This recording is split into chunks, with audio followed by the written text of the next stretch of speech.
Watch was, watch was, watch was, watch was.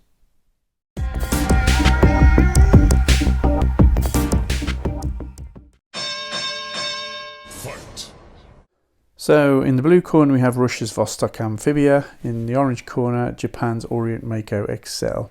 One on the left £80, one on the right £120. I think you can definitely already see some differences in build quality.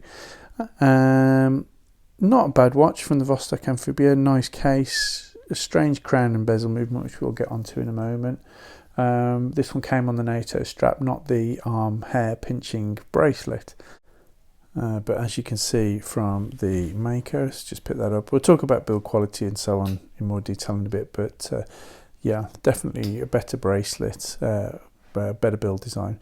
But the first category is about movement. So let's talk about the Orient. It's a caliber 46943 movement, which is 21,600 BPH and is 21 joules. And the Vostok is Russian made 2416B movement, 31 joules, 31 hours power reserve. So if we just look at the scores, I think because of the power reserve that the Orient just about pips it there. So moving on to case. There's quite a lot written about the Vostok and the way that this works, and it is an interesting case design. It basically gets more water resistant the deeper it goes. If I just take that off, we can have a quick look at the back with all its sort of Russian markings. It's always fiddly on camera, and there we go. So yeah, as you can see, Amphibia there written in Russian, and all the details about the watch are written in Russian with the 200 meter water resistance on the back. And as you go underwater, the pressure of the water actually compresses the case further. So you actually get force of the weight of the water pressing down, and that makes it more water resistant. So the Mako, very nice design actually, polished sides, decent grip on the bezel, which we'll come through to later, some nice brush surfaces to show off those polished surfaces, and a secondary button there which I'll talk about a little bit as well in a moment. So actual case design, I've gone for 6 for the Vostok because of the heritage and 6 because of the build quality on the Mako. So crown is the next category, and this one's a bit contentious. So when you undo this on the Vostok, it actually creates a very loose crown effect. It disengages the crown with the mechanism on the inside, and the reason for that is if it takes a bang, it actually protects the inner workings of the watch. But what it does mean is that when you actually come to set the dates, which we'll go through in complications in a minute, there's no fast date setting. So you have to wind forward to around 2 and then 2 AM and then wind back to about 9 PM. And then when you flick back through, it should click the date over. But that wobbly crown, very strange to get used to. A lot of people love them for the quirkiness. I'll be honest, it just feels cheap and awful to me. It says 70s design, 60s and 70s designed, and it's really starting to show its age now, I feel. But it does have a locking crown, screwing crown. So in contrast, the Mako also has a screwing crown, much more sturdy. Nice pull-push action. It's got a gasket on there as well. More traditional in design, and obviously you've got your quick date set there, which makes a massive difference. And in the third position, you do have non-hacking seconds, which is a downer, but you can set your time there. Date function is set by the secondary button at the top, which I'll talk about a little bit more in a minute. But yeah, as you can see, the crown guards there are doing a good job of keeping a well-proportioned crown in place and in shape. So 3 there for the Vostok, and 7, 7, which is the thumbs up, thumbs down for the Orient Mako. So next is crystal. So it's an acrylic Hesselite type crystal, which is raised. It does give it a really nice distortion, and with the dial, which we're going to talk about in a minute, I think it really looks good, nice and clear. It can scratch, but as everybody knows, Polywatch can get most of those out.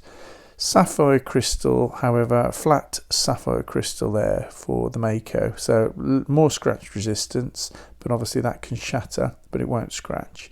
Not such a warm look as the Amphibia though. So 3 for the Amphibia, 7 for the Mako. I think in this day and age most people are after a sapphire. So on to bezel and insert. Now my bezel on this is already broken. I probably wore it for a couple of months, whereas great clicking action there from the Mako, and that is a new watch, but I don't expect that to stop anytime soon.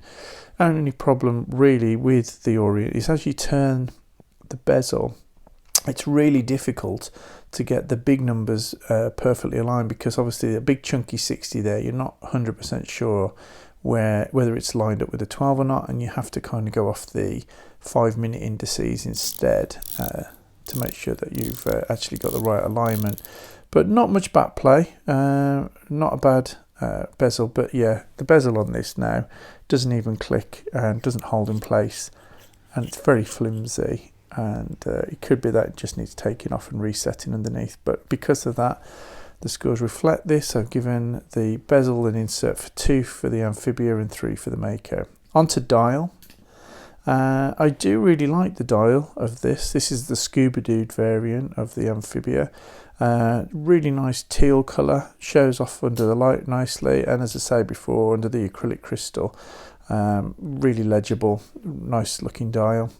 And I guess you'd say semi-applied indices, wobbly crown there, but yeah, semi-applied indices, nice little loom pips we'll talk about in a second.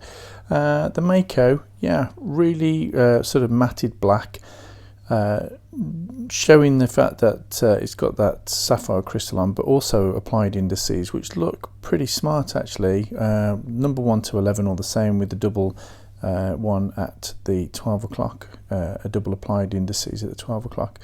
And there's that date function. I'll talk about that in a second with complications. So for dial and indices or markers, 6 for the Amphibia, 7 for the Mako. On to the actual complications then. The Mako has a quick date set, day date complications, and it also has a day advancing button there, which is really useful as it ticks over into midnight. And for the Vostok, we do have a date complication, but no quick set date. Really, not truly. I mean, by the time you've faffed about with that crown and spun it round, you may as well have gone all the way around the 24 hours. So for complications, downplayed the Vostok as a 4 and an 8 there for the useful day date for the Mako. So on to bracelet and strap. Well, I didn't go for the arm hair pinching bracelet because I'd heard so many bad things about it. So I went for the nylon black NATO for the Amphibia. And once I get this back on, I think, like most NATOs, it's very, very comfortable. The hardware's good on it. It's got some brushed keepers there along the lines of the NATO. Gives it a bit of extra depth, but very comfortable.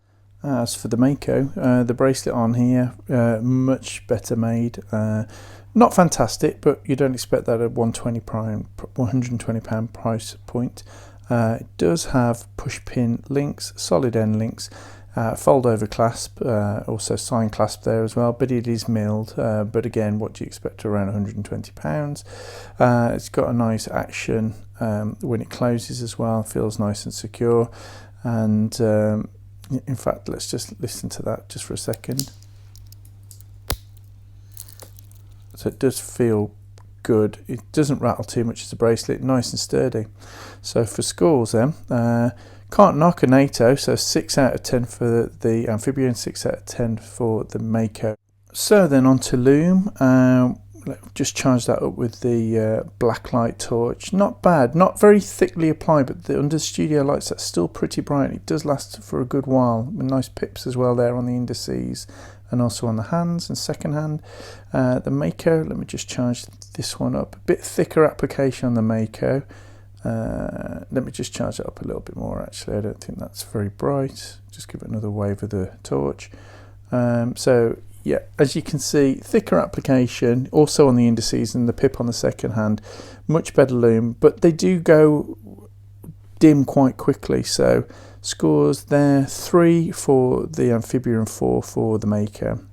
So final category then, on to value. What do you actually get for your £80? Well, you get a nice cushion case. The design makes it more waterproof the deeper it goes, which is interesting with the history of the watch. The bezel on mine is, say, shot after 2 months worth of use. Very disappointing. And that crown, I'm not so sure about that.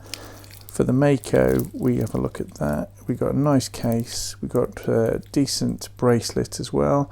We've got 200 meters worth of water resistance and screw-in crown, nice applied indices, quick date setting. Doesn't have hacking seconds, but it does have that quick day advance function if you work overnight.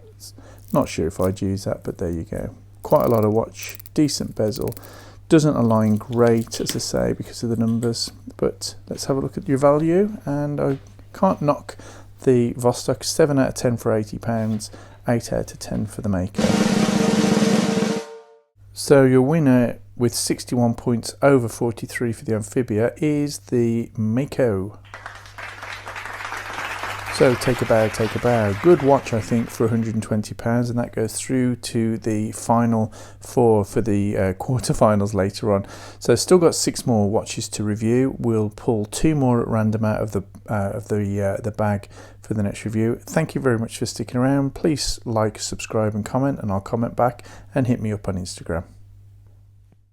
Coming soon in 2021, more micro-brand goodness from Baltic and Laurier. More Swiss goodness from Oris and Hamilton.